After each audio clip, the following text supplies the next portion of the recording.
I'll birth you as many sons as you want. That's what she said to me. An Amish girl, no older than 19, standing soaked and shivering in the doorway of my shack, while a Colorado blizzard tried to tear the world apart outside. Her frame was large, built for hard work, but her eyes were wide with a terror that had nothing to do with the storm. She was running from something far, far worse. And me? I was a man who had sworn off the world, sworn off fighting, sworn off loving, sworn off ever letting another soul get close enough to hurt. I lived alone on that mountain for a reason buried so deep I barely remembered what it felt like to speak a full sentence to another person. I should have sent her away, should have pointed her down the trail and bolted the door. My peace, my solitude, was the only thing I had left. But then I looked into her eyes and I saw a reflection of a fear I knew all too well. Outside, above the shriek of the wind, I heard it. A sound that didn't belong. The crunch of wagon wheels on fresh snow. They were coming for her, and in that moment I knew my quiet, lonely world was about to be set on fire. I pulled her inside and slammed the door, dropping the heavy wooden bar into place. The sound echoed in the small cabin, a final, hollow boom of commitment. She stumbled toward the stone hearth, her sodden shawl dripping a puddle onto the rough-hewn floorboards. Her whole body trembled, a leaf caught in a gale. "Here," I said. My voice was a rusty hinge, stiff from disuse. I broke a piece of the coarse bread I'd baked yesterday and held it out to her. She stared at it like she'd forgotten what food was. Her story came out in ragged bursts between chattering teeth. Her name was Miriam. Her father, Jacob, a man broken by drought and debt, had made a bargain. A deal with the devil who owned half the valley, a ruthless cattle rancher named Tate Harlan. "He didn't want a wife," Miriam whispered, her eyes fixed on the fire. "He wanted property." She flinched at the word. "He laughed, said a big girl like me would be good for bearing strong sons, like I was one of his prize heifers." The rage that flashed through me was an old, familiar enemy. I shoved it down hard. I didn't do anger anymore. I didn't do violence. It was a vow I'd sealed in blood a lifetime ago. I offered her a tin cup of rabbit stew, and the rich smell finally broke through her terror. She took it with shaking hands, ducking her head to hide her face. "Much obliged," she mumbled. "You're welcome to the fire," I told her, keeping my distance. "Storm's got a mean bite tonight." The heat of the fire seemed to unlock her tongue. The desperate words she'd spoken at the door came back to her, and a deep, painful blush flooded her cheeks. "I know it ain't proper," what I said, offering myself so boldly, but I couldn't. I couldn't let them trade me like livestock. "No man has a right to trade another soul," I said, the words coming from a place I thought I'd locked away forever. "Not for any price." Relief washed over her face, so powerful it seemed to weaken her knees. She sank deeper into the small wooden chair. "I can work," she said, her voice gaining a sliver of strength. "I can cook, clean, mend. I'm strong. I won't be a burden." "You ain't a burden," I said, the words feeling strange in my mouth. I hadn't had to consider another person in 10 years. "But you should know. I live alone for a reason. Haven't been around folks since—" I trailed off, the memories threatening to claw their way to the surface. I looked at the worn Bible on my table, its leather cover a shield against the past. "I understand if you want me to leave come morning," she said, her voice barely a whisper. The wagon wheels crunched closer. The sound was distinct now, accompanied by the low nicker of tired horses. Miriam's head snapped up, her eyes going wide with that animal terror again. She looked like a rabbit scenting a wolf on the wind. I moved to the single window, peering through a crack in the shutter. Two lanterns cut through the swirling snow, bobbing in the darkness. They were less than 100 yards away. They had found her, and they were coming to my door. "Get back," I whispered, my voice sharp. I didn't have to tell her twice. She scrambled from the chair and pressed herself into the darkest corner of the cabin, behind a stack of firewood. She was trying to make her large frame smaller, trying to disappear into the shadows. It wouldn't work. The cabin was barely a single room. There was nowhere to hide. The hoofbeats stopped right outside. I heard the gruff voices of men, muffled by the storm and the thick log walls.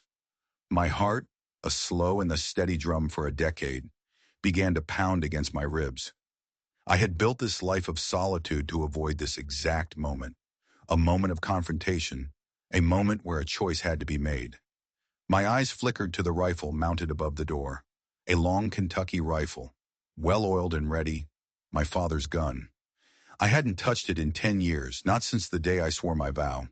A vow never to raise a weapon against another man, no matter the reason. The pounding on the door was so violent, the whole cabin shuddered. "Open up in there!" A deep voice bellowed. It was a voice used to giving commands and being obeyed. Tate Harlan. "We know she's in there. You're harboring my property." I saw Miriam flinch in the shadows, her hands flying to her mouth to stifle a cry. The word property hit her like a physical blow. My hand moved toward the rifle. My fingers itched to feel the cold steel, the familiar weight of it. The part of me I had buried alive screamed to take it down, to defend my home, to protect the terrified girl cowering in the corner. But the vow held me frozen. I saw their faces. My mother, my father. The memory was a ghost, cold and sharp, and it choked me. No more violence, I had promised them. Never again. Another voice, thin and reedy with desperation, cut through the storm. "Miriam, girl, come out now. Don't make this worse." Her father, Jacob. The pounding came again, harder this time. The door groaned on its leather hinges. They weren't asking anymore. I stood there paralyzed between my past and my present, between a vow made to the dead and the duty I felt to the living. I had chosen peace. I had chosen isolation, but they had brought their war to my doorstep. Turning her over to them would be its own kind of violence, a violence of the soul. "Last chance, mountain man," Tate roared. "Open this door or we're taking it down." The wood of the door frame splintered under a heavy impact. They were using a log as a ram. My hand dropped from the rifle. A decision, sharp and terrible, crystallized in my mind. There was more than one way to fight. I had spent 10 years studying books, studying the law, studying the words men use to twist and control the world. My vow was against raising a weapon. It said nothing about using my words. I took a deep breath, straightened my shoulders, and unlatched the door. I pulled it open and stepped out into the freezing, violent night. The wind hit me like a physical blow, whipping snow into my face. I pulled the door shut behind me, shielding Miriam from their sight. 3 men sat on horseback, their forms dark and imposing against the swirling white. A 4th held the reins of the wagon. Tate Harlan was in the lead, a giant of a man on a massive black stallion that pawed impatiently at the ground. Beside him, hunched in his saddle, was Miriam's father, his face a mask of shame and anger. "Evening, gentlemen," I said. My voice was quiet, but it cut through the wind. I kept my hands open at my sides, away from the axe leaning against the cabin wall, away from the door that led to the rifle. I was not a threat, not a physical one anyway. Tate's lip curled into a sneer. "Cut the pleasantries. We're here for the girl. Her father and I have a contract." He pulled a folded paper from his coat and waved it like a banner of conquest. "She's my property now, same as any head of cattle I own."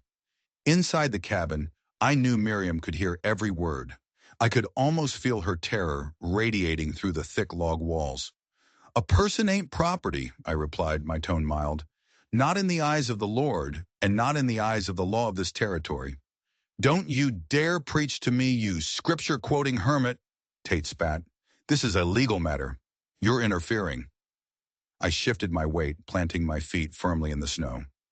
This cabin and the 40 acres it sits on are my property, deed filed and registered with the county clerk. I let that sink in. "Right now, you gentlemen are trespassing." One of Tate's hired men, a rough-looking character with a scar bisecting his eyebrow, shifted in his saddle.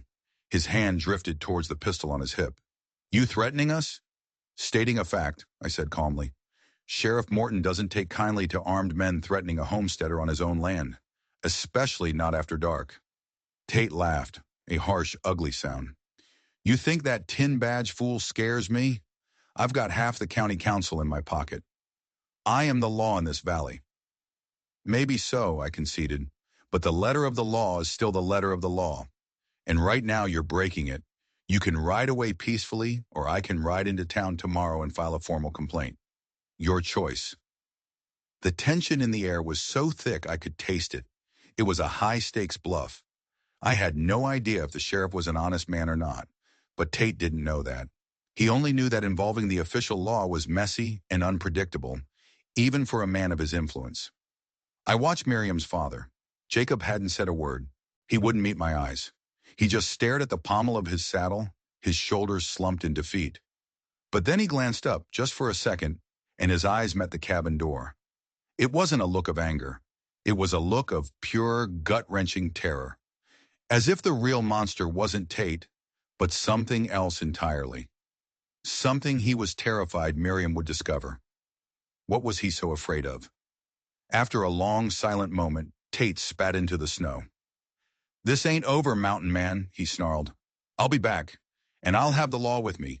A real judge, not some backwoods sheriff. That girl is mine." He yanked his horse's head around so violently, the animal reared up. With a final curse, he spurred the stallion into the darkness, his men in the wagon trailing behind him. I waited until the sound of their wheels faded completely before I allowed my shoulders to sag.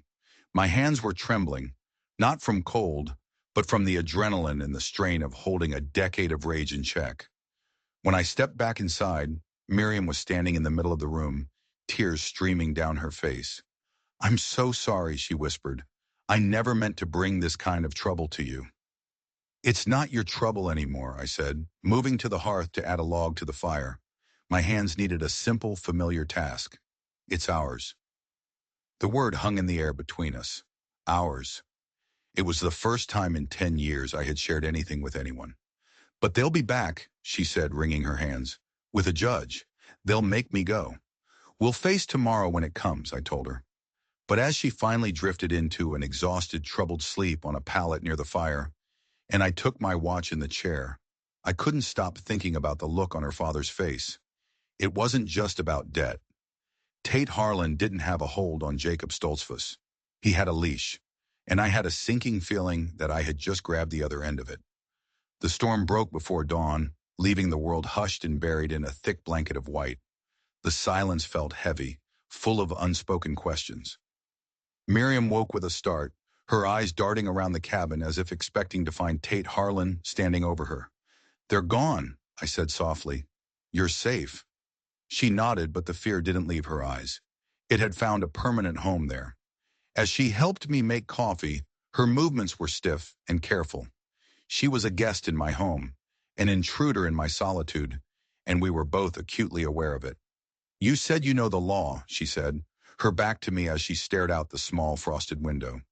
"You spoke with such authority." I busied myself with the fire, poking at the embers. "I read," I said, which was not a lie, but it wasn't the whole truth either.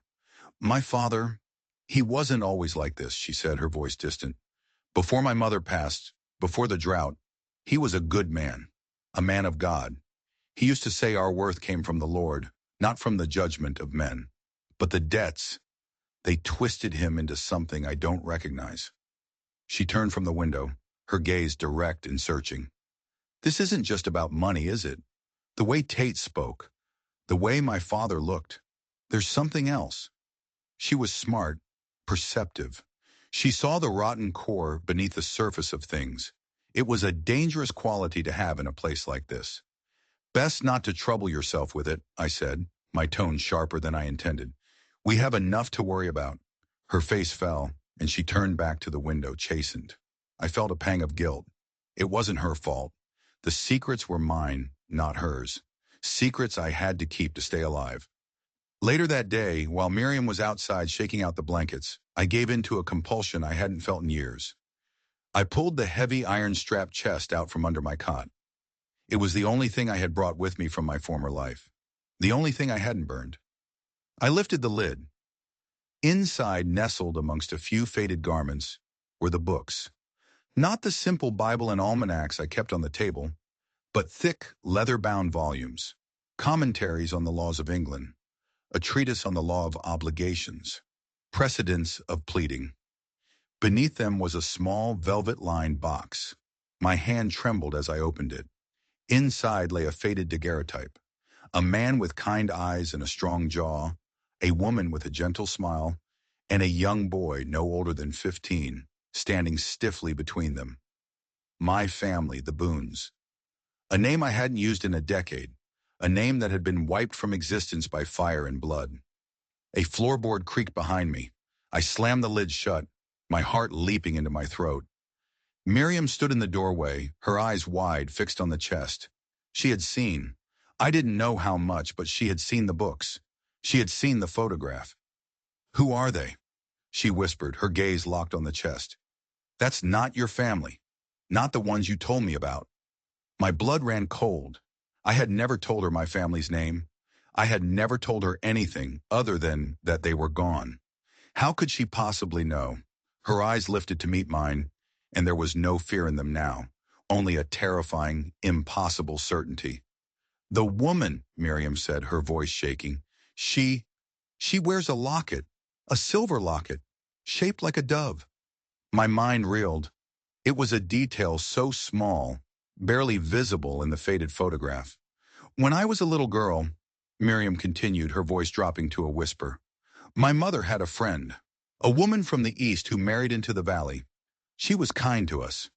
She gave my mother a gift before she and her family were killed in that awful fire." She took a shaky step into the room. The gift was a silver locket, shaped like a dove. The world tilted on its axis. The careful walls I had built around my past came crashing down in a single, earth-shattering moment. The feud, the fire. It wasn't just some random tragedy. It was here. It was now. Miriam's mother had known my mother, and the man responsible for that fire, the man who had murdered my family in a ruthless land grab, the man I had been hiding from for 10 long years, was Tate Harlan's father. The silence in the cabin was a living thing, thick and suffocating. It pressed down on me, squeezing the air from my lungs. Miriam stood frozen, her hand covering her mouth, the pieces of a puzzle she never knew existed clicking into place with horrifying speed. "Your name," she breathed. "It isn't Elijah Boone." I couldn't speak. The name I had worn like a disguise for a decade felt like ash in my mouth. "My name is Elias Bishop," I said, the words tearing from my throat. "My father was Thaddeus Bishop. He was a lawyer. He came to this valley to help homesteaders secure their land claims against powerful interests." "Harlan," she whispered. "Silas Harlan. Tate's father." I nodded, the motion stiff and painful. Silas Harlan wanted this entire valley. He used threats, forged documents, violence, whatever it took. My father fought him with the law. He was winning. So Harlan decided to use a different tool. The images flooded my mind, as vivid and searing as the day they happened. The smell of smoke, the heat of the flames, the screams. "He and his men came in the night," I said, my voice hollow. "They barred the doors and set the house ablaze. I was 15. I'd been out checking trap lines. I came back and—" I couldn't finish. The words wouldn't come. I was the only one left. I ran. I took a new name, a new life. I swore I would never again be part of the violence of the world of men. I came to this mountain to disappear." Miriam sank onto the edge of the cot, her face pale. "Tate, he's just like his father." "He's worse," I said. "He has his father's greed, but none of his cunning.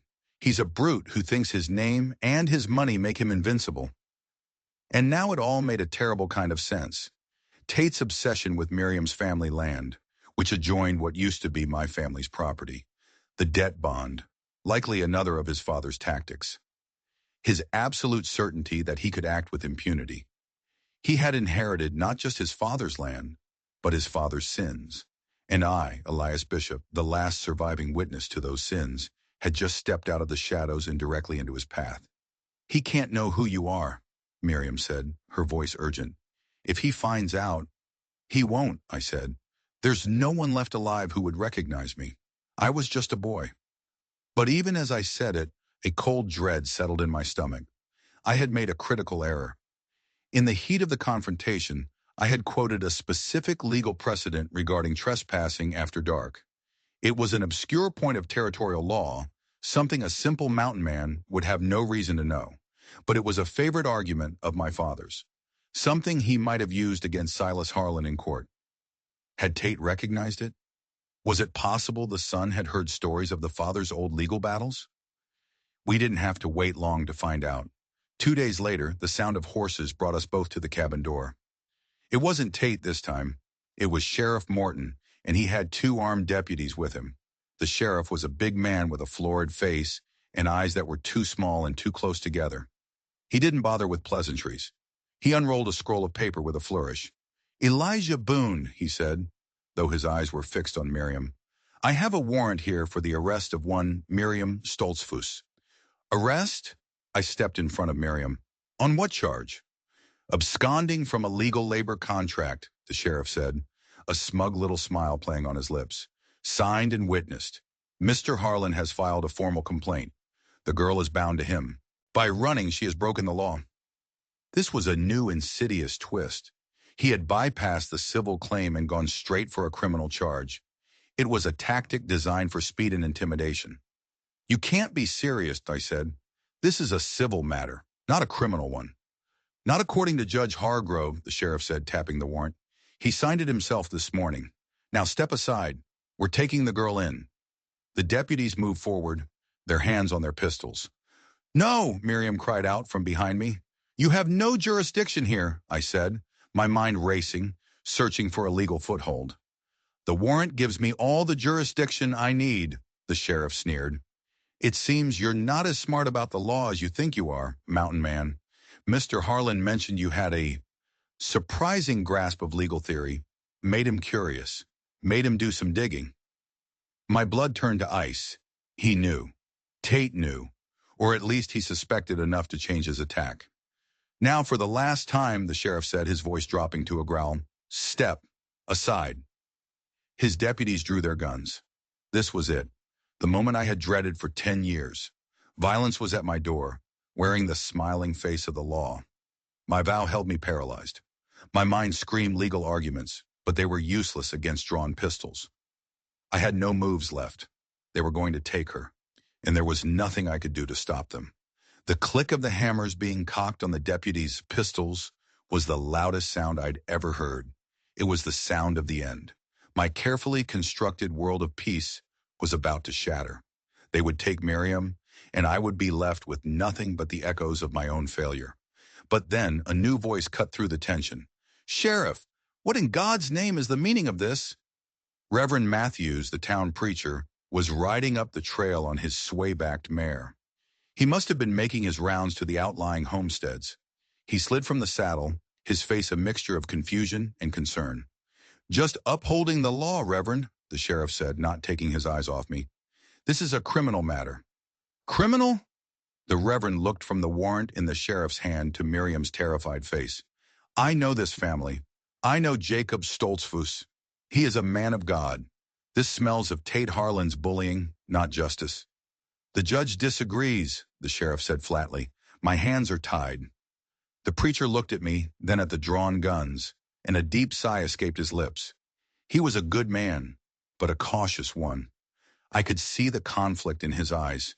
He wanted to help, but he was afraid of crossing Tate Harlan, the man who paid for the new church roof last year. Miriam was trembling behind me, her breathing coming in ragged sobs. Her despair was a physical force pushing against my back. It was in that moment, with the lawman's guns in my face and the preacher's helplessness hanging in the air, that the answer came to me. It was a desperate, insane gamble. A legal long shot that would change everything. Forever. It was the only move I had left. I took a half step back, placing myself fully beside Miriam. I took her shaking hand in mine. "Sheriff," I said, my voice ringing with a conviction I didn't feel, "you are making a grave error. Your warrant is invalid." The sheriff laughed. "Invalid? It's signed by the territorial judge himself." "It is invalid," I repeated, my voice growing stronger, louder for all to hear, "because it names Miriam Stoltzfus, and there is no such person here." The sheriff stared at me, his piggish eyes narrowing in confusion. "What kind of fool nonsense is that? This is her." I raised our joined hands. "No," I said, looking from the sheriff to the preacher. "This is Miriam Boone, my wife." The silence that followed was absolute. Even the birds in the trees seemed to fall silent. The deputies looked at the sheriff, who looked at the preacher, who stared at our clasped hands as if he'd just seen a serpent. "Wife?" the sheriff sputtered. "We were married by our own vows before God last night," I lied, praying the desperation in my soul wasn't visible on my face. "A common law marriage, perfectly legal in this territory when declared before witnesses." I looked pointedly at the two deputies. "And a wife cannot be held to a labor contract signed by her father. Her legal obligation is to her husband. The contract is void. The warrant is meaningless." It was a brilliant, flimsy, desperate lie. Common law marriage was a gray area, its validity often challenged. But it was a real legal concept. It was a seed of doubt, a wrench in the gears of Harlan's corrupt machine. The sheriff was flustered. This was not in his script. He was here to arrest a helpless girl, not engage in a legal debate with a mountain man who seemed to have a law book for a brain. That's preposterous," he stammered. I turned to the Reverend. "Reverend," I said, my voice resonating with all the false piety I could muster. "You are a man of God. Will you stand here and allow this lawfully wedded woman to be dragged from her husband's side? Or will you sanctify our union in the eyes of the Lord and the community and put an end to this persecution?" It was a trap, and we all knew it. I had put the preacher on the spot. If he denied us, he would look like Harlan's puppet, siding with a bully against a new family. If he agreed, he would be giving our union the church's official blessing, making it nearly unassailable in court. He would be openly defying Tate Harlan. The preacher's face was pale. He looked at Miriam, at the genuine terror in her eyes. He looked at me, at the cold, hard certainty I was projecting. He looked at the sheriff's armed deputies. I could see the battle raging within him, his fear against his faith. "The boy is right, Sheriff," he said finally, his voice shaking but firm. "A marriage vow supersedes a parental contract. If they claim to be man and wife, then the church must recognize it until a judge says otherwise." He took a deep breath, his shoulders straightening. "In fact, I see no reason to wait. Let us go to the church right now and make this union official before the entire congregation." He had called my bluff and raised the stakes. He was forcing the issue into the open, into the public square. The sheriff was apoplectic. "You can't do that." "I can and I will," the Reverend said, a fire I'd never seen before lighting his eyes. "This is a house of God, and I will see to the protection of my flock." He turned to me and Miriam. "Come, children, let us go." We walked past the stunned deputies, their pistols now hanging uselessly at their sides. As we passed the sheriff, I saw a look of pure hatred on his face. This was a personal humiliation, and he would not forget it. We followed the preacher down the mountain. We were walking into the lion's den to declare our sham marriage in front of a town full of gossips and Harlan loyalists. It was the boldest, most dangerous play I could have imagined. As we reached the edge of my property, I glanced back. A lone rider was watching us from a ridge high above. Even from this distance, I could feel the malevolence in his posture. Tate Harlan. He had seen everything. And I knew, with a certainty that chilled me to the bone, that a piece of paper and a preacher's blessing would not be enough to stop him. He had lost a battle of wits. Next, he would bring a war of blood. The ride into town was the longest of my life. Miriam sat beside me on the wagon seat, rigid with shock and fear. We were strangers, bound together by a desperate lie. I could feel the heat of her shoulder pressed against mine, a constant reminder of the incredible, terrifying reality of what I had just done. I had made her my wife to save her from a contract. Now I feared I had sentenced her to death. The town was already buzzing by the time we arrived. Word travels fast in the mountains. The sheriff and his deputies had ridden ahead, spreading their version of the story. As we pulled up to the small white church, faces appeared in windows. People stopped in the street to stare. Whispers followed us like autumn leaves skittering in the wind. Inside, the church was half full, a mix of the devout and the curious. I saw Mrs. Peterson, the banker's wife, lean over to whisper something to her neighbor, her eyes boring into us. The preacher led us to the front, his face grim but determined. The ceremony was a blur. a hasty, surreal dream. I remember the preacher's solemn voice, the smell of dust and old wood, the weight of every eye in that room pressing down on us. When it came time for the vows, my voice, which had been so sure and strong on the mountain, faltered. I, Elias, Elijah Boone, I stammered, catching my mistake just in time. Take thee, Miriam Stoltzfus. The words felt like stones in my mouth. I was pledging my life to a woman I barely knew, sealing a lie before God. Miriam's response was a whisper, so soft I could barely hear it. When the preacher pronounced us man and wife, there was no joyous celebration, only a heavy, uncertain silence. He told me I could kiss my bride. I bent awkwardly and brushed my lips against her cheek. Her skin was cold as ice. As we turned to leave, a collective gasp went through the church. Tate Harlan was standing in the doorway, blocking our exit. He wasn't angry. He was smiling. It was a cold, predatory smile that didn't reach his eyes. "Congratulations," he said, his voice dripping with false sincerity. "A beautiful ceremony. So spontaneous." He let his gaze drift over Miriam, a look of ownership that made my blood boil. "But a piece of paper won't protect you, mountain man. You've taken something that belongs to me, and I always collect what I'm owed." He stepped aside, a mocking bow. "Enjoy your wedding night. It will be your last." The threat hung in the air, thick and poisonous. We returned to the cabin under a darkening sky. The hasty marriage had bought us time, but it had also painted a giant target on our backs. We were no longer just a homesteader and a runaway girl. We were a direct challenge to Tate Harlan's power, an insult he could not abide. That night, the awkwardness between us was a chasm. This was our wedding night. She was my wife. But we were prisoners, trapped in a tiny cabin, waiting for a monster to strike. I gave her the bed. I laid my roll out by the hearth, as far from her as I could get. Sleep was impossible. Every creak of the cabin, every rustle of wind in the trees, was the sound of Harlan's men coming to make good on his promise. Around midnight it began. A single gunshot cracked through the night, echoing off the mountains. A bullet slammed into the door, splintering the wood just inches from where my head would have been. Miriam screamed. I rolled off my pallet, crawling to the window. In the pale moonlight, I could see them, 4 riders, sitting on their horses just at the edge of the clearing. They were just watching, waiting. This was the beginning, a siege. He wasn't going to storm the cabin. He was going to break us. He was going to starve us out, terrorize us, until we were so broken with fear that we would walk out and beg for his mercy. And I had sworn an oath of nonviolence. My father's rifle hung over the door, a useless relic. My only weapons were my wits and my will. Against 4 armed men and a psychopath bent on revenge, it wasn't a fair fight.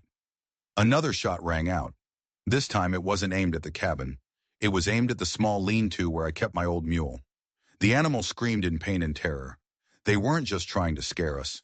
They were dismembering our lives, piece by piece, and we were trapped here, waiting for the axe to fall. The days that followed were a waking nightmare. The siege was relentless, a masterpiece of psychological torture. They never showed themselves in the daylight, but their presence was a constant, oppressive weight. At night, the gunshots would start, sporadic and unpredictable. Sometimes they'd hit the cabin, a sharp crack followed by the thud of lead burying itself in the logs. Other times, they'd just shoot into the darkness, a sound designed to fray our nerves raw. My mule, my only connection to town, was crippled. I had to put the poor creature out of its misery, a task that felt like cutting off my own leg. We were truly isolated now. They fouled our well. One morning I went to draw water and found the carcass of a dead coyote stuffed down it. The water was undrinkable. We were forced to melt snow, a slow, laborious process that yielded precious little. Our world had shrunk to the 4 walls of the cabin and the constant gnawing fear. Miriam was surprisingly resilient. The initial terror gave way to a quiet, grim determination. She rationed our food with a careful hand, patched the bullet holes in the walls with scraps of cloth, and spoke very little. We moved around each other in the small space, 2 ghosts haunting a prison of their own making. The intimacy of our situation was a strange counterpoint to the terror outside. I learned the rhythm of her breathing as she slept. She learned which floorboards creaked under my weight. We were strangers, yet we knew each other's immediate physical presence more than most married couples. One evening as I was barring the door, she spoke, her voice startling me in the quiet. "Why?" she asked. "Why did you do it?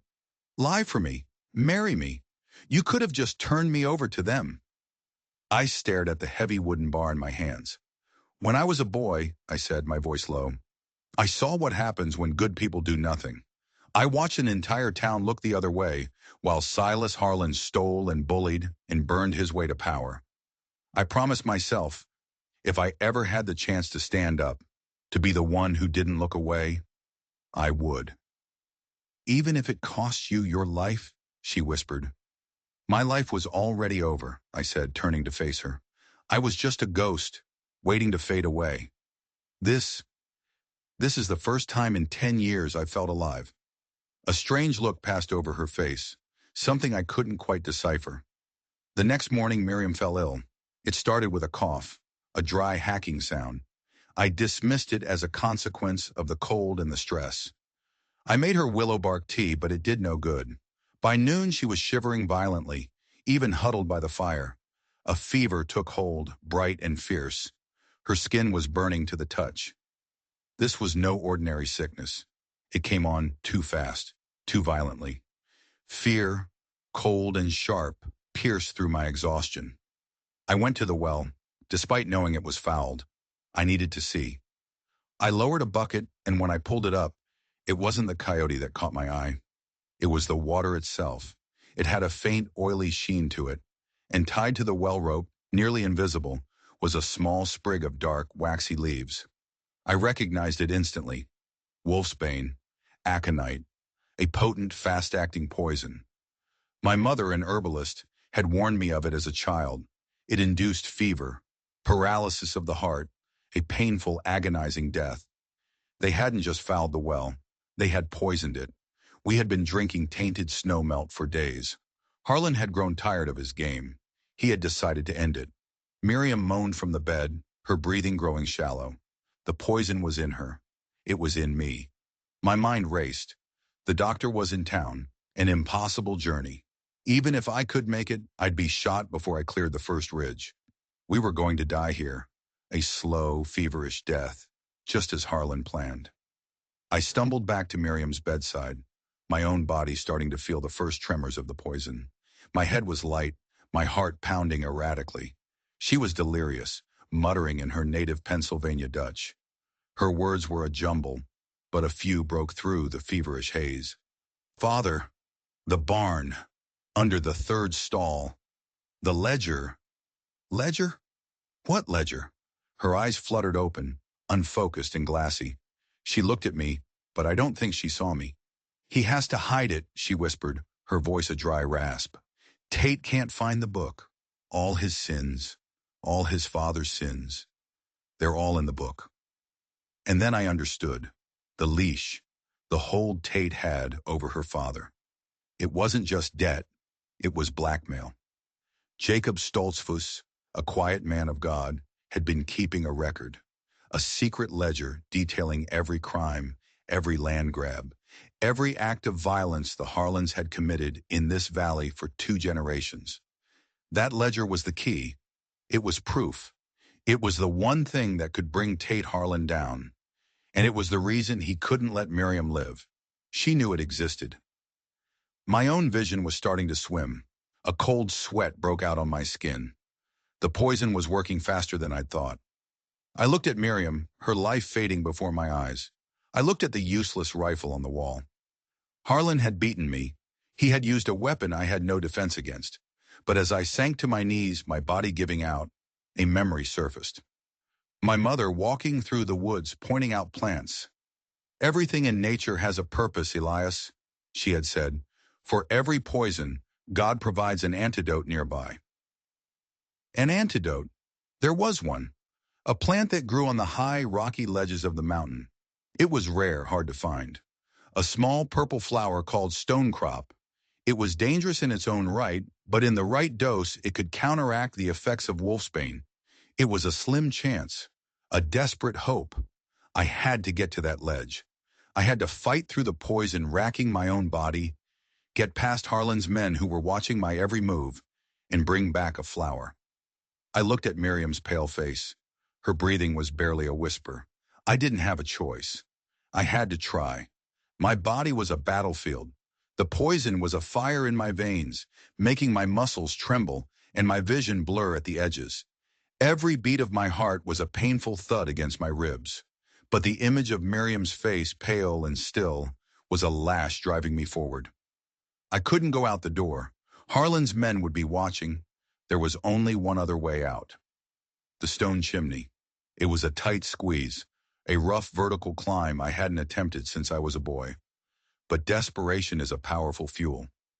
I wedged myself into the opening, the rough stones scraping my back and shoulders. Using every ounce of my fading strength, I scrabbled upwards, my fingers finding purchase in the mortar, my boots scraping against the soot-blackened rock. The world narrowed to the few inches in front of my face, the burning in my muscles, the frantic pounding of my own heart. I emerged onto the roof, gasping in the cold night air. The world swam before my eyes. Below, at the edge of the clearing, I saw the flicker of a small campfire. Two of Harlan's men were there, their rifles leaning against a log. They were confident. They thought we were dying. I slid off the back of the roof, landing in a deep snowdrift that cushioned my fall. Staying low, using the trees and shadows as cover, I began the torturous climb up the mountain. The ledge where the stone crop grew was half a mile up, through treacherous, rocky terrain. The poison made me clumsy. I stumbled, fell, and dragged myself back up, my hands raw and bleeding. The fire in my blood was a constant agony. Several times I collapsed into the snow, my body screaming at me to give up, to let the darkness take me. Each time I forced myself back to my feet. Her face. I have to get back to her. After what felt like an eternity, I reached the ledge. And there it was. A small cluster of purple flowers, peeking through the snow, miraculously alive in the dead of winter. A tiny, impossible spot of color in a world of white and gray. A sign. I gathered the precious blossoms, my fingers numb and clumsy. The journey back was a hazy, stumbling nightmare. I don't remember most of it. I only remember the one clear thought that kept me moving. Miriam. I tumbled back into the cabin through the chimney, covered in soot and blood, the precious flowers clutched in my fist. Miriam hadn't moved. Her breathing was so shallow I had to press my ear to her lips to feel it. My hands shook so badly I could barely crush the petals and mix them with the last of our clean snowmelt. I lifted her head, forcing the gritty, bitter liquid between her lips. Some of it dribbled out, but some went down. I drank a dose myself, the taste vile on my tongue. Then there was nothing to do but wait. I sat by her side holding her cold hand, my own body racked with shivers and pain. I watched the poison and the antidote wage their war within her. I prayed. For the first time in 10 years, I spoke to God, not with the rote phrases of my childhood, but with the raw, desperate plea of a broken man. I turned my back on you, I whispered into the darkness of the cabin. I thought I could live without faith, without love. I was wrong. Please, don't take her from me. Not now. I'm just learning how to live again. Sometime before dawn, her fever broke. The heat receded from her skin, leaving it cool and damp. Her breathing deepened, becoming steady and regular. I pressed my forehead against our joined hands and tears of sheer, overwhelming relief streamed down my face. She slept for another full day. I watched over her, my own strength slowly returning. The antidote had worked. We were weak, battered, but we were alive. When she finally woke, her eyes were clear. She looked at me, then around the cabin, the memory of the last few days slowly returning. "The ledger," she whispered, her voice weak but urgent. "I know," I said. "You told me." "My father," she said, tears welling in her eyes. "He's not an evil man. He's a coward. Tate has been blackmailing him for years. There was an accident a long time ago. A ranch hand was killed. Tate and his father helped Jacob cover it up, and they've held it over his head ever since. The ledger was his penance, his way of fighting back in secret. Now all the pieces fit. Jacob's terror, his willingness to sacrifice his own daughter. He was trapped in a prison of guilt and fear, a prison built by the Harlans. We have to get it, I said. It's the only way to stop him. How? She asked. We can't leave. His men are still out there. They think we're dead, I said. Or dying.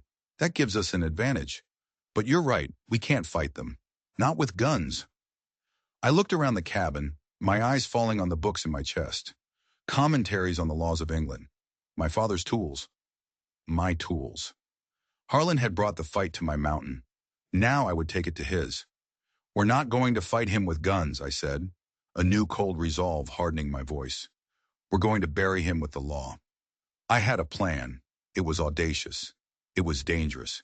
It relied on my wits, Miriam's courage, and the desperate gamble that somewhere, in the corrupt heart of the county, there was at least one person who still believed in justice. First thing we need, I said, looking Miriam straight in the eye, is a court date. The plan was simple in its insanity. We couldn't sneak past Harlan's men, so we would walk right through them. We would demand the justice Tate had promised to bring against us. Using a piece of charcoal and a ripped page from my almanac, I wrote a short, formal note. It was addressed to Judge Hargrove. In it, I, Elijah Boone, on behalf of my wife Miriam, demanded an immediate hearing regarding the fraudulent contract and the unlawful detainment we were being subjected to by Tate Harlan. I was calling Harlan's bluff on a grand scale. How do we get it to the judge? Miriam asked, her voice still weak. We don't, I said. Tom Wheeler does. Tom was my nearest neighbor, a grizzled old prospector who lived 5 miles down the valley. He was a cantankerous hermit, but he was an honest man who despised Tate Harlan. If I could get to him, he would get the note to town. That night, I left a feverish Miriam sleeping and slipped out of the cabin. Harlan's men were sloppy now, confident in their victory. I moved through the woods like a ghost, every shadow my ally. I found Tom Wheeler's small dugout, his fire burning low. I left the note pinned to his door with my knife, a silent plea for help. Then I slipped back to the cabin and waited. For 2 days, nothing happened. My hope began to fade. Maybe Tom had refused. Maybe Harlan's men had caught him. On the 3rd day, as our food supply dwindled to nothing but a handful of beans, we heard horses. Not the skulking approach of Harlan's thugs, but the steady, official cadence of the law. Sheriff Morton was back, but this time his face wasn't smug. It was thunderous. Elijah Boone, he bellowed, you are to present yourself and the woman Miriam to the courthouse in 2 days' time. Judge Hargrove will hear your case. He threw a scroll of paper onto the ground and rode off without another word. It had worked. My formal, legal demand had forced the judge's hand. To ignore it would be a blatant dereliction of duty, too flagrant even for a corrupt man like Hargrove. We had our day in court. The 2 days were a blur of preparation. I coached Miriam on what to say, what to expect. And I, Elias Bishop, resurrected my father's mind from the dust of my memory. I spent hours with his law books, relearning the craft that was my birthright. I was no longer a simple mountain man. I was a lawyer preparing for the most important case of my life. The morning of the trial, we walked out of the cabin. We were gaunt, pale, but our heads were held high. Harlan's men watched us from the trees, their faces etched with confusion. They let us pass. Their orders were likely to keep us pinned down, not to interfere with a direct summons from the judge. The courthouse was packed. It felt like the entire county had turned out to see the spectacle. Tate Harlan sat at the front, next to a slick-looking lawyer from the territorial capital. He gave us a look of pure, venomous hatred. He had been outmaneuvered, forced into a public showdown he didn't want. Judge Hargrove was a man whose face looked like it had been carved from granite. His eyes were cold and impatient. He was clearly in Harlan's pocket. The trial began. Harlan's lawyer presented the debt bond, portraying Tate as a benevolent landowner trying to collect on a legal and binding agreement. He painted Miriam as a deceitful runaway and me as a violent backwoodsman who had taken her by force. Then it was my turn. I did not have a lawyer. I would represent myself. I stood before the court. Your Honor, I began, my voice clear and steady, We are not here to debate a simple contract. We are here because a crime has been committed. A series of crimes stretching back decades perpetrated by the Harlan family. Harlan's lawyer leaped to his feet. Objection! This is slander. Overruled, the judge said with a bored wave of his hand. Let the man speak his nonsense. It will be over sooner. That was my opening. He was underestimating me. I turned to the debt bond.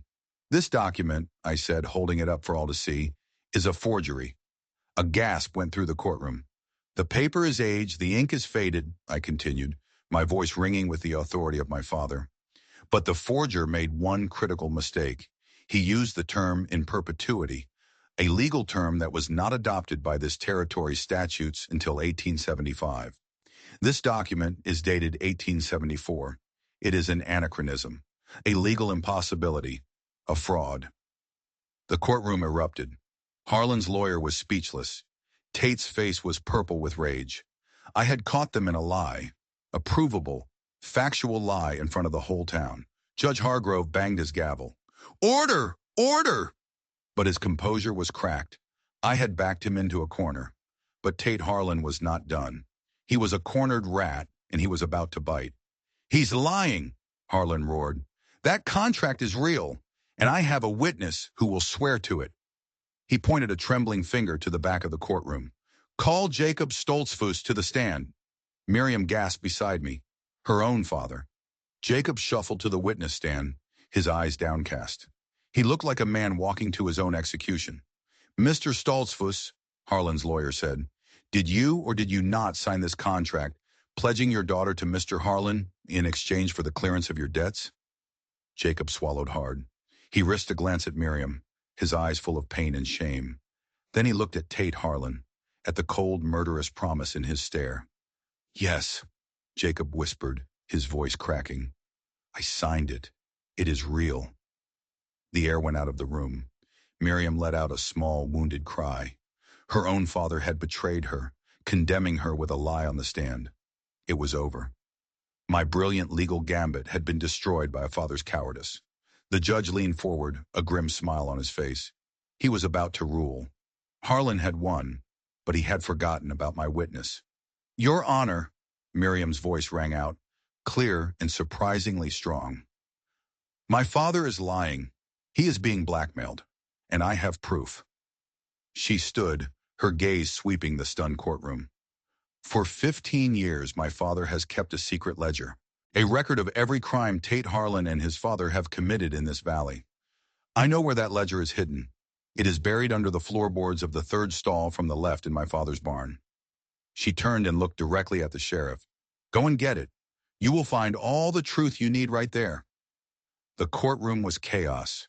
People were on their feet, shouting.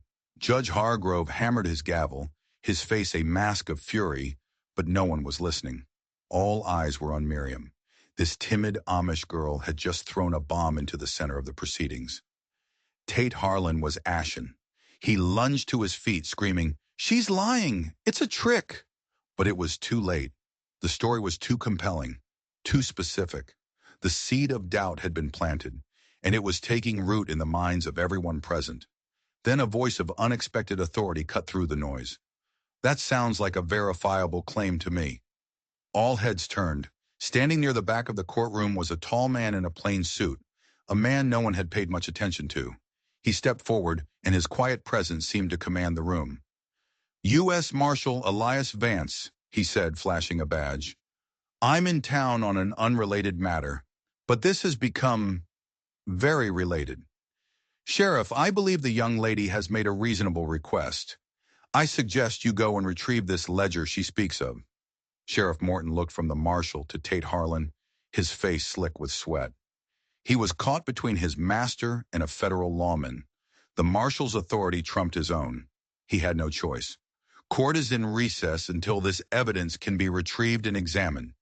Judge Hargrove barked, banging his gavel one last time before storming off to his chambers. The crowd began to disperse, buzzing with speculation. As the sheriff and his deputies mounted up to ride to the Stoltzfus farm, I saw two of Harlan's men slip out of the crowd and ride hard out of town, taking a different road. They weren't going to let the sheriff find that ledger. I grabbed Miriam's arm. We have to go, now. Go where? She asked, her eyes wide. Home, I said. It's the only place we might be safe. Tate was watching us from across the empty courtroom. His face was no longer angry. It was calm, a terrifying reptilian calm. He had lost control of the legal battle. Now there was only one recourse left to him: brute force. The verdict of the court no longer mattered. He would be the judge, jury, and executioner. He knew who I was. He knew what I had taken from him, and he was coming to finish what his father had started 10 years ago. The ride back to the mountain was a race against time. The sun was sinking low, painting the sky in bloody streaks of orange and red. I pushed the horse we'd borrowed as hard as I dared. Every shadow seemed to hold an ambush. We reached the clearing as the last light faded. The cabin looked just as we had left it, quiet and still. Too quiet. As we stepped down from the wagon, the first shot rang out. It wasn't a warning. It wasn't for intimidation. The bullet tore through the sleeve of my coat, grazing my arm. They were here, and they were shooting to kill. We scrambled for the cover of the cabin, slamming the door and dropping the bar. Another shot punched through the window. I looked at Miriam. Her face was pale in the dim light, but her eyes were steady. The fear was gone, replaced by a cold, hard resolve. We had survived poison. We had survived a siege. We would survive this. But I knew this was different. This was the end game. Through the gaps in the shutters, I could see them. Tate and 5 of his men, spreading out to surround the cabin. They had rifles. We had my father's useless Kentucky long gun and a handful of bullets. And my vow. My God-forsaken vow. Get down, I told Miriam, pushing her towards the hearth, the most fortified part of the cabin. What are you going to do? She asked. I looked at the rifle above the door. 10 years of peace, 10 years of running. It all came down to this, to a choice, my vow or her life. My mother's face flashed in my mind, my father's, the promise I had made them, no more violence. But then I looked at Miriam, the woman who had stumbled into my life and awakened my soul, the woman I had married, the woman I loved.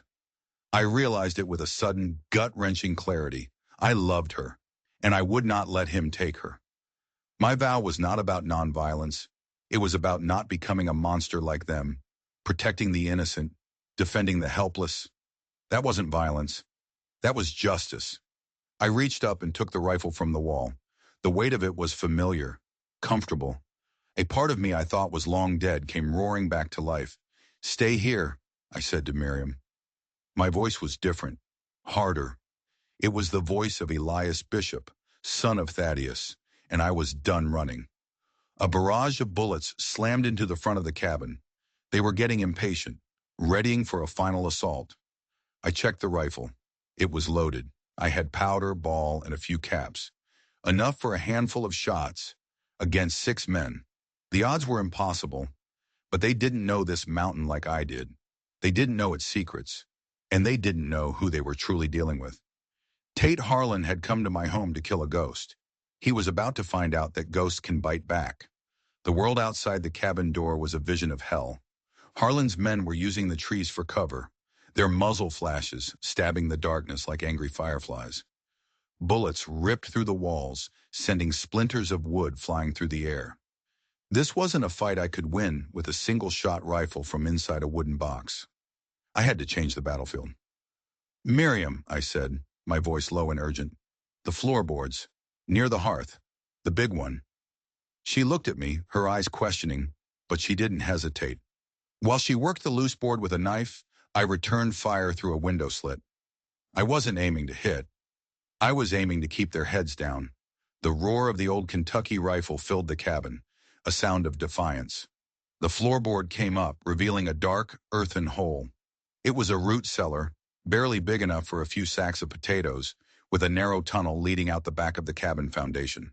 A bolt hole my father had insisted on building, just in case. Go, I said, reloading the rifle with practiced, steady hands. Follow the tunnel. It comes out in the rocks behind the cabin. Stay hidden. Do not make a sound. I'm not leaving you, she said, her voice fierce. You are, I commanded, my tone leaving no room for argument. This is my fight. It always has been. Now go. She hesitated for a heartbeat, then squeezed my arm, her touch a jolt of warmth in the cold chaos. Then she slipped into the darkness beneath the floor. I fired again, then again, using my precious few shots to create the illusion that I was still hunkered down, preparing for a long siege. While they were distracted, I slipped out the back, through the same tunnel Miriam had taken. I emerged into the cold night, a ghost in my own backyard. This was my terrain. I knew every rock, every tree, every shadow. They were city killers, cowboys who thought a gun made them strong. They were about to learn the difference. I circled around, silent as a wolf, the rifle held low. I found the first one easily. He was careless, his back to the woods, his eyes fixed on the cabin. My vow screamed in my head. No more killing. I listened to it. I didn't use the rifle. I used the mountain. A heavy branch, swung with all my strength, caught him behind the knees. He went down with a grunt, and a second blow to the head ensured he wouldn't be getting back up. One down. I took his pistol and ammunition belt. The odds were starting to even out. The second and third were together, getting impatient, moving towards the cabin. I used the terrain, letting a pile of loose rocks go on the slope above them. The small avalanche was enough to startle them, to make them turn. In that moment of distraction, I was on them. It was brutal. Close quarters work. The skills I thought I'd buried came back with terrifying ease. It was not the work of a man of peace. It was the work of a survivor. 3 down. The remaining 2, along with Harlan, knew something was wrong. The silence was more unnerving than the gunfire. "Where is he?" I heard one of them hiss. "Spread out! Find him!" Harlan roared. He was losing control. He was afraid. That was his mistake. I hunted them, one by one, using the darkness, using the trees, using their own fear against them. I was no longer Elijah Boone, the gentle hermit. I was Elias Bishop, and this was my vengeance. Finally, it was just Harlan. He was standing in the middle of the clearing, his pistol out, turning in circles, his breath coming in ragged gasps. "Show yourself, Bishop!" he screamed into the night. "Face me like a man!" I stepped out from the shadows of the cabin, the Kentucky rifle held loosely in my hands. "I'm here, Harlan," I said, my voice calm. He spun, his face a mask of rage and disbelief. He raised his pistol, but he never got the shot off. A new voice cut through the clearing. "Drop it, Harlan. It's over." U.S. Marshal Vance stepped out of the woods, a shotgun leveled at Tate's chest. Behind him were a dozen armed men, a federal posse, and with them was Jacob Stoltz-Foos. "We found the ledger, son," the marshal said, his voice grim. "It's all in there. 2 generations of murder and theft. Your family's reign is over." Tate looked from the marshal to me, his empire crumbling around him, his face twisted into a snarl of pure animal hatred. He wasn't going to be taken alive. He wasn't going to surrender. He let out a roar and charge. Not at the marshal, at me. He was going to take me with him. He was fast. I didn't have time to raise the rifle. He crashed into me, and we went down in a tangle of limbs. His hands were around my throat, squeezing, his face inches from mine, his eyes bulging with madness. My vision started to go dark. The air was gone from my lungs. My vow was forgotten. Survival was all that mattered. I brought my knee up, hard into his side. He grunted, his grip loosening for just a second. It was enough. I twisted, breaking his hold, and rolled on top of him. I raised my fist. I was going to end it. End the Harlan line. Right here. Right now. A life for a life. An eye for an eye.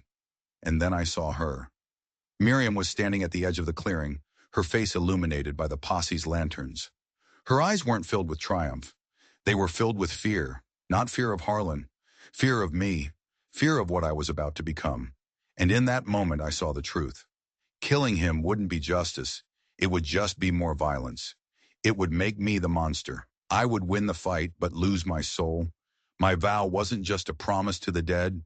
It was a promise to myself. I lowered my fist. "It's over, Tate," I gasped, my voice raw. Marshal Vance's men hauled him off me. They put him in irons. his curses and screams echoing across the mountain as they dragged him away. It was finally quiet. I lay on the cold ground, gasping for air, the stars wheeling above me. The war was over. Miriam rushed to my side. She knelt and cradled my head in her lap, her tears falling onto my face. "It's okay," she whispered. "It's okay." Her father, Jacob, approached, his face a wreck of guilt and relief. He held out the leather-bound ledger. "I'm so sorry," he wept, "for everything."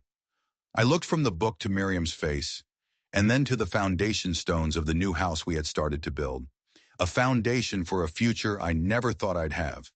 The Harlans were finished, the valley was free, and so were we. The winter storm that had brought this strange, wonderful woman to my door had finally passed. Spring was here, and for the first time in a very long time, I was ready for it. Thank you for listening. Stories like this remind us that even in the deepest, coldest winter of our lives, the promise of spring is always there. It reminds us that courage isn't the absence of fear, but standing up in spite of it. If you felt that spark of hope today, if you believe in the power of a new beginning, make sure you're subscribed. I share a new story every single day, and I wouldn't want you to miss the one that might just change yours.